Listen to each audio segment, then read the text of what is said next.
It's harder to think of anything scarier than being on a ship or a boat that's met with an accident at sea. If the accident is bad and water starts pouring in, you're facing a race against time for rescue to arrive, or to get into a lifeboat before it sinks. Accidents involving ships and boats can be dramatic and terrifying, but they can also be pretty spectacular. In this video, we're going to look back at some of the most amazing shipping and boating mishaps of all time. The British take their shipbuilding very seriously, and so a disaster like the one that befell the RMS Queen Elizabeth is extremely embarrassing to them. When she was launched in September 1938, she was the largest passenger liner ever constructed, with a length of more than 1,000 feet and a width of more than 100. Within 2 years, she was sent to New York to keep her out of the way of the Second World War, but she was quickly brought back to serve as a troop transport ship from 1946 to 1946. After that, she returned to passenger duty and sailed transatlantic routes for 2 decades before being bought by American investors in 1968.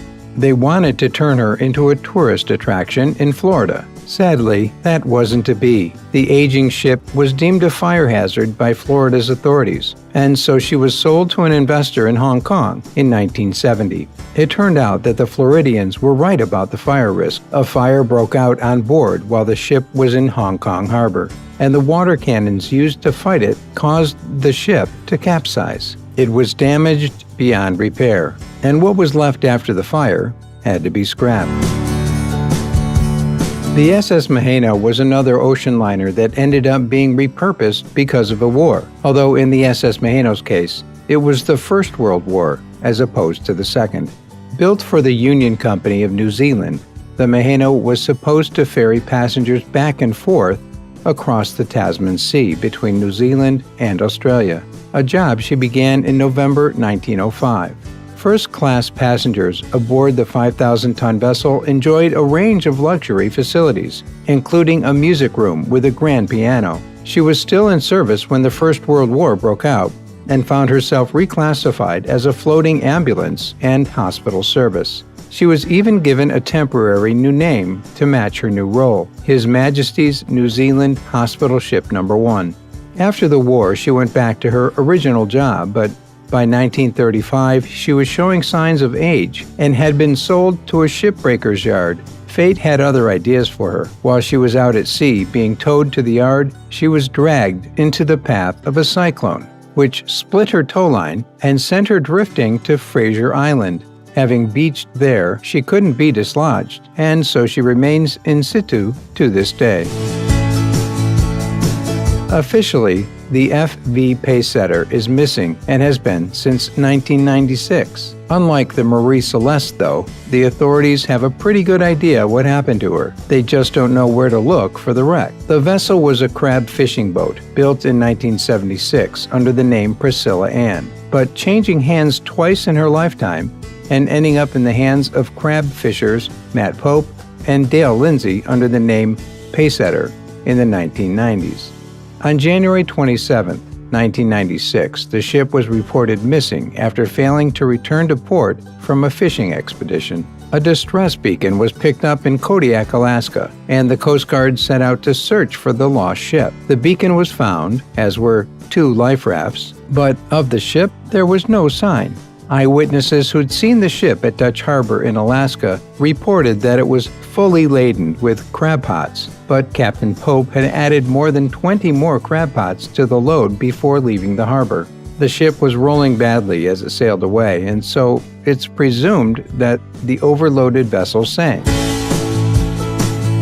The Scandinavian ship Cherry Venture ended up being part of the landscape on Queen Island's Tiwa Beach for almost as long as it was ever on the waves. The 1,600-ton cargo ship was launched in 1945 from Sweden under the name Scania, but also spent time as both the Timor Venture and the Slot before her final name was eventually settled upon. By 1973, she traveled halfway around the world and made it to Australia, where her regular cargo route took her between Brisbane and Auckland. We've just heard a story about a ship that sank on account of having too much cargo, but when Cherry Venture ran aground on the beach in July 1973, it was carrying too little. The ship sailed into a severe storm and would have been able to weather it if it had been fully laden. But without cargo on board, it rolled and reeled around in the 40-foot high waves. Eventually, one of those waves deposited it upon the beach, and she couldn't be refloated. The entire crew escaped unharmed, and the ship was sold to entrepreneur Peter Vegalis, who believed he could refloat it using a different method. He was wrong. The wreck was eventually buried on the beach in 2007. Here's another breached ship that turned into a tourist attraction. It's the MS Riverdance, which ended up stuck on the sands close to Blackpool in England on January 31, 2008. Blackpool is a town that's already famous around the world for its tower, but for a while, the Riverdance was running the tower close when it comes to visitor numbers.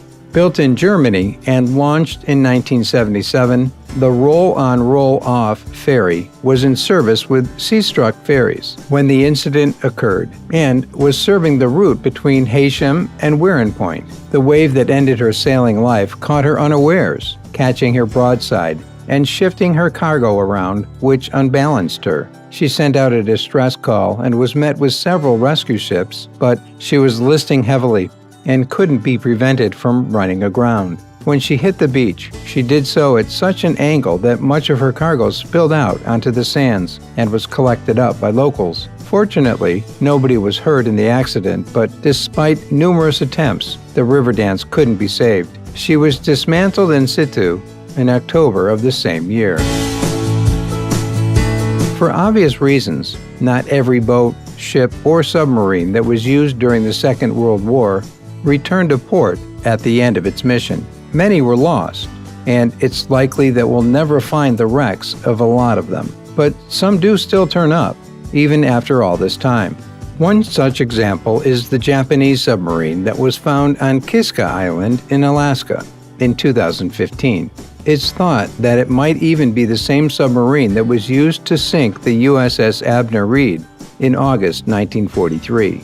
Some of the Alaskan islands were occupied by the Japanese during the war years, and Kiska was one of them. When they were finally driven from the land, they didn't get a chance to take all of their equipment with them. And so some things, like this A-type midget submarine measuring only 78 feet from one end to the other, were abandoned. Despite the obviously cramped conditions inside the sub, it was expected that 2 Japanese soldiers would serve in it at the same time. Many ships would love to be referred to as America's most luxurious cruise liner, and so it would be wrong to single just one of them out. But the SS America would have to be considered among the top contenders. When she was in her prime, she was one of the best-looking ships on the water. She wasn't always as good-looking as she was in her cruise liner days. Initially, she'd been a troop transport vehicle during the Second World War, shipping soldiers from place to place under the name of USS West Point. Only after the war did she receive the investments and upgrades that made her such a remarkable luxury vessel. She welcomed first-class passengers for almost 4 decades. But by the 1980s, she begun to look dated. Originally destined for a shipbreaker's yard, the SS America was instead bought by an investment company in Thailand and was to be moved to Phuket for another refurbishment. She never made it. A storm ran her aground close to Fuerteventura, where she was broken clean in half by the tide. It was immediately obvious that she couldn't be salvaged, and so she was left to slowly sink over the course of the following 2 decades. Earlier, we told you about a Japanese World War II-era submarine that had been found in Alaska. Now, here's another vessel from the Second World War that seems to have made much further inroads into the United States of America. Some reports say that in February 2016, a German U-boat was found at the bottom of Lake Ontario and brought to the surface. The markings on the submarine were still visible and identified as a UX-791, allegedly an experimental German submarine based on the U-1200 model, but with extensive modifications. There had always been rumors that the Germans were trying to send U-boats down the St. Lawrence River during the war. If this discovery is what it appears to be at face value, it would seem to confirm those rumors. Just as soon as the reports appeared, though, they vanished. Some sources say that the whole thing is a fabrication. Was the U-boat ever really found at all? Or did the authorities find something disturbing on the U-boat after it came to the surface and decided to cover it up? Looking at the shipwreck on the beach in North Bimini in the Bahamas, you could easily believe that it's been there for decades, perhaps even centuries. In reality, it's only been there for a little over 20 years. Exposure to the elements is causing the stricken freighter to rot away very quickly. This is the ship known as the Gallant Lady, not to be confused with the enormous superyacht that goes by the same name. Gallant Lady once sailed under the flag of Belize, but is understood to have ended up in her current predicament after failing prey to the Hurricane Mitch in 1997. Why she was abandoned after she was washed up is unknown, but it's possible that she was damaged by impact to the point that her crew decided it simply wasn't worth trying to free her again. Since then, she's been battered by every high tide that's rolled through the area, so perhaps it isn't a surprise that she's in such a state. Before much longer, what's left of the shell of the Gallant Lady will collapse in on itself and the whole wreck will wash out to sea. This next incident isn't too much of a shipwreck as a wrecked captain, but in February 2019, a Russian cargo ship collided heavily with a bridge close to Busan in South Korea.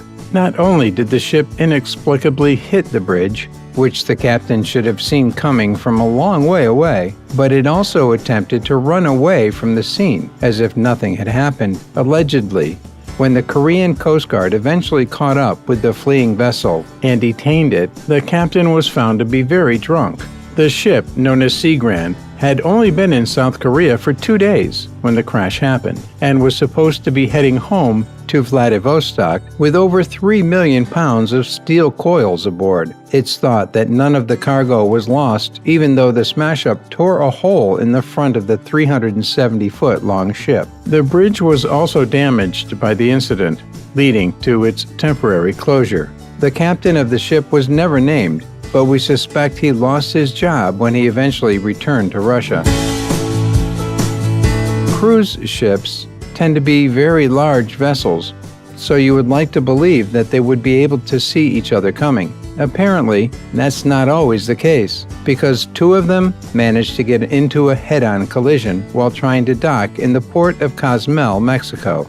Amazingly, both of the ships belong to the same company, Carnival. One is the Carnival Legend, and the other is the Carnival Glory. There was nothing about the Carnival Glory that looked all that glorious after the crash caused a partial deck collapse of its deck. It's thought that it was the crew of the Carnival Glory who was at fault for the collision. The ship was trying to dock, but Carnival Legend was already stationary and alongside. Despite the obvious signs of damage we can see here, Carnival deemed that both of the ships remained seaworthy, and so they set off again after passengers were giving an extra 24 hours in Cozumel while basic repairs were made.